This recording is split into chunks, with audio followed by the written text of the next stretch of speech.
All eyes on the big two, the House Ways and Means Committee and the House Energy and Commerce Committee, as the congressional panels debate the critical details in President Trump's big, beautiful bill. And let it be known, the pressure is on. They're dealing with the meat and potatoes of the president's entire agenda, starting with the very big, very beautiful tax cuts. Enter House Ways and Means. It is not enough to simply extend President Trump's 2017 tax cuts, which are set to expire at the end of this year. If they are not made permanent, more than 80% of Americans face a tax increase. Wages are set to decrease, and so is economic growth. Say you're single with no children making $75,000 a year, you could see a $1,700 tax increase. Maybe you're married with 3 kids making $200,000. You would face nearly $7,500 in tax increases. Making the tax cuts permanent would just maintain the status quo. But President Trump has promised us, you, more. That's where things like no taxes on tips and overtime come in for everyday Americans, not billionaires, like the Democrats want you to believe with their emotional warfare. 14 million Americans get cut their health benefits so that billionaires can have more? I guarantee you the billionaire class is embarrassed by what's being proposed here. Catherine and Richard of Southington say we have the 39-year-old son who was born intellectually disabled and asked me, if we cannot take care of the innocent in our society, how can we be called Christian? Can it be possible that MAGA really stands for Make America Greedy Again? Oh, bite me. But you can't have your spaghetti without the meatballs, like you can't have tax cuts without spending cuts. Chaffetz. Enter the Energy and Commerce Committee, which has the authority over Medicaid, where Republicans are eyeing reform to the tune of 880 billion buckaroos. The Democrats and their fake news peddlers will try to tell you till you're green in the face that these cuts will come at the expense of your health care, but of course they get it wrong. Medicaid is America's fastest growing entitlement program because able-bodied, working adult men are taking advantage of your tax dollars. Democrats cannot fathom the idea of forcing these people off the couch.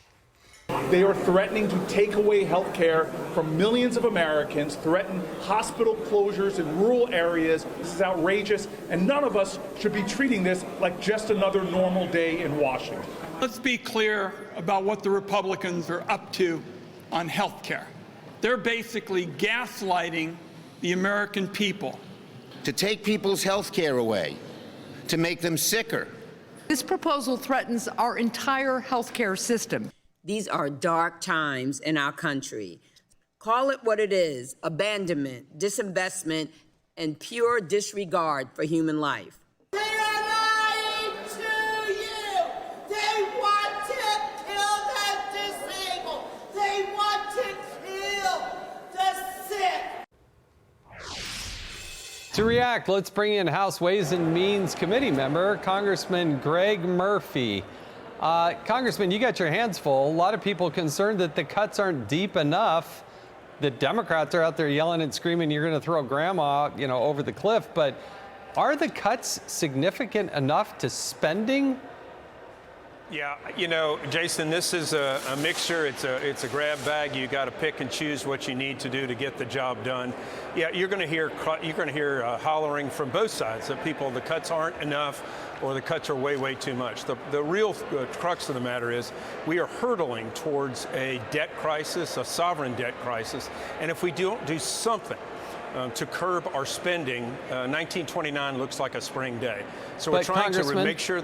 Congressman, in today's markup, were there any surprises? Did something pass that wasn't supposed to pass, or was every amendment defeated as the chairman had anticipated?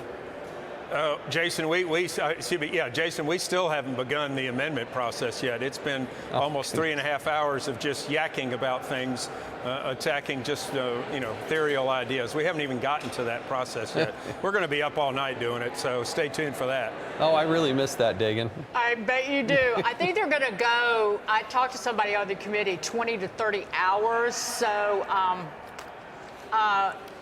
take a seat in those fancy chairs that you have, Congressman. Oh, yeah. I want to ask you, Speaker Johnson is meeting at some point this evening with the state and local tax deduction caucus. The people from these parts up here in the blue states, these are Republicans who are demanding a cap bigger than $30,000. And the way it's written right now, it's supposed to, it's got a sliding scale. If you make more than $400,000, it goes back down to 10. Are they really dug in on this? Are they willing to tank the tax cuts on it? Dagan, I think they're being a bit unrealistic, and frankly, they're being obnoxious. Some of the individuals with some of the things that they're saying. They're not being good patriots coming to the table to try to find a good solution. I don't envy Speaker Johnson in his job whatsoever. We have folks that are from New York saying $30,000 is plenty adequate for 90+% of people in their district, while we have other people on the other side of the stream that say, no, it needs to be $130,000. Well, if you really care about the health and welfare of the nation, we don't need to add another $1 trillion of deficits of tax breaks in for this. What needs to be had is a reasonable solution without the nonsense rhetoric that's going on from some of the individuals. We have good critical thinking that's going on here.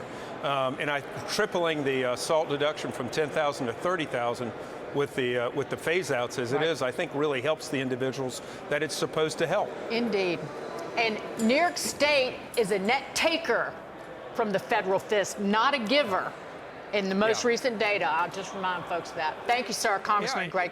Congressman, thank you for stepping out of that 3 hours of blowhards. Time to get to the amendments. But, sir, thank you so much for joining us tonight on The Bottom Line. All right, y'all have a good evening.